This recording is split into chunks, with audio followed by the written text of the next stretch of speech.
pessoal, nossa aula hoje a gente vai falar do importante sistema de controle do nosso corpo, que é o sistema nervoso, tá certo? Então nós vamos falar hoje da fisiologia do sistema nervoso. A fisiologia básica. A gente vai ter outras aulas do sistema nervoso. De que parte do sistema nervoso? Sistema nervoso autônomo, sistema nervoso somático. Mas hoje eu vou falar para vocês da organização geral do sistema nervoso. Então é o seguinte, o sistema nervoso, ele fisiologicamente ele vai ter três funções. Ele vai ter uma função chamada sensitiva. Ele vai ter uma função chamada integradora. E ele vai ter uma função chamada motora. Vamos entender o que é que significa cada uma dessas funções. Então, ó, a função sensitiva, ela é feita por essa estrutura aqui, ó, os receptores, que estão distribuídos amplamente no nosso corpo. Receptores na pele, receptores no vaso sanguíneo, receptores na parede dos órgãos internos. Então, esses receptores, eles vão fazer a parte sensitiva. Eles vão captar alterações do meio externo, alterações do meio interno. Vão transformar essa informação que ele captou em um sinal elétrico. E aí vai mandar, ó, pelo neurônio, pelo nervozinho. Um nervo chamado nervo aferente, que é um nervo sensitivo. Em direção a quê? Ao sistema nervoso central, que a gente vai já falar. O sistema nervoso central, ele vai fazer a segunda parte desse processo, chamada processamento. A partir do processamento, o sistema nervoso central, ele vai mandar uma resposta. Essa resposta, ela acontece devido a esse estímulo que veio lá do receptor. Então, essa resposta aqui, ela vem pelo nervo agora que não é mais aferente. Ele é um nervo eferente. E eu digo que eu tenho uma resposta motora, tá? Então, o sistema nervoso ele tem três funções, pessoal.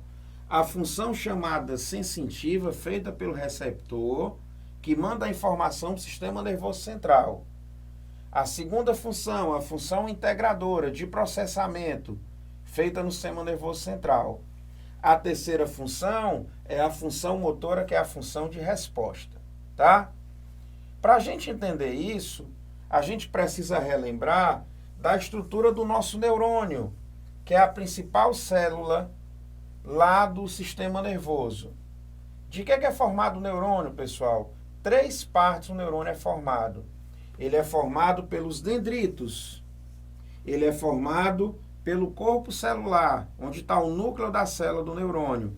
E ele é formado pelo axônio, tá?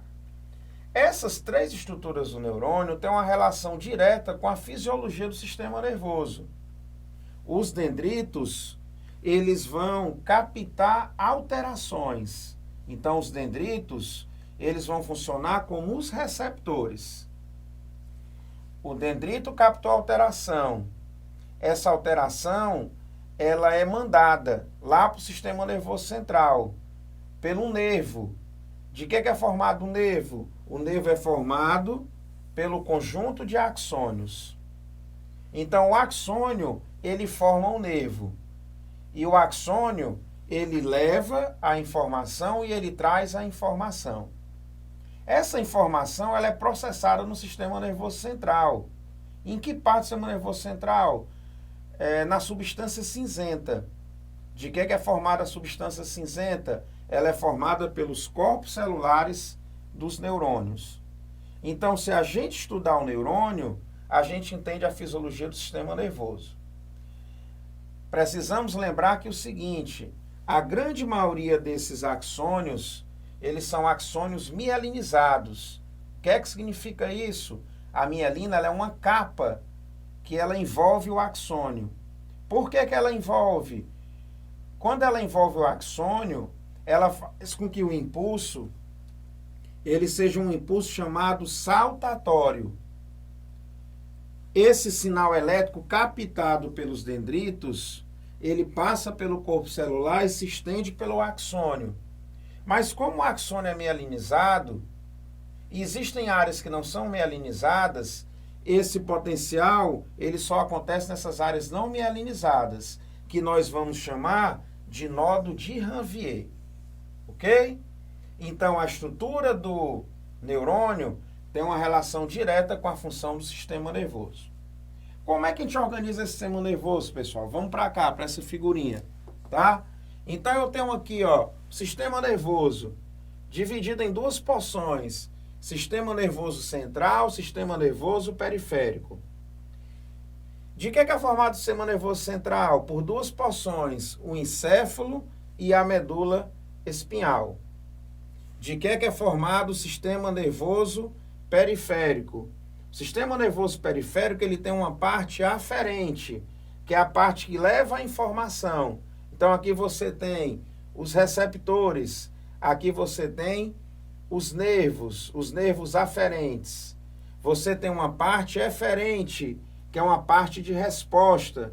Então, um nervozinho que parte do sistema nervoso central e vai para a periferia. Como é que eu divido esse sistema nervoso eferente de resposta? Em dois, o somático e o autônomo. Qual é a diferença do somático para o autônomo? O somático, ele é voluntário, ele controla o músculo esquelético. O autônomo, ele é involuntário, ele vai controlar vísceras, vai controlar órgãos internos, vaso sanguíneo. Como é que eu divido ele? Sistema nervoso autônomo simpático e parasimpático, que a gente vai trabalhar numa outra aula, tá? Esse outro esquema, pessoal, ele mostra exatamente o funcionamento do sistema nervoso. Sistema nervoso periférico, ó, a parte sensitiva, ela manda a informação para o sistema nervoso central. Ele vai processar a informação. Ele vai devolver pela parte, ó, eferente. Essa parte eferente, ela pode ser somática, voluntária, músculo esquelético. Ela pode ser involuntária, divisões simpática e parasimpática. O que é que elas vão controlar? Músculo liso, músculo cardíaco, glândulas, tá? É a parte involuntária do nosso corpo. Então, aqui nós temos a organização geral do sistema nervoso. Em uma outra aula, a gente vai falar separadamente do sistema nervoso autônomo, simpático e parasimpático. E nós vamos falar do sistema nervoso somático, contração do músculo esquelético. Ok? Valeu, até uma próxima aula.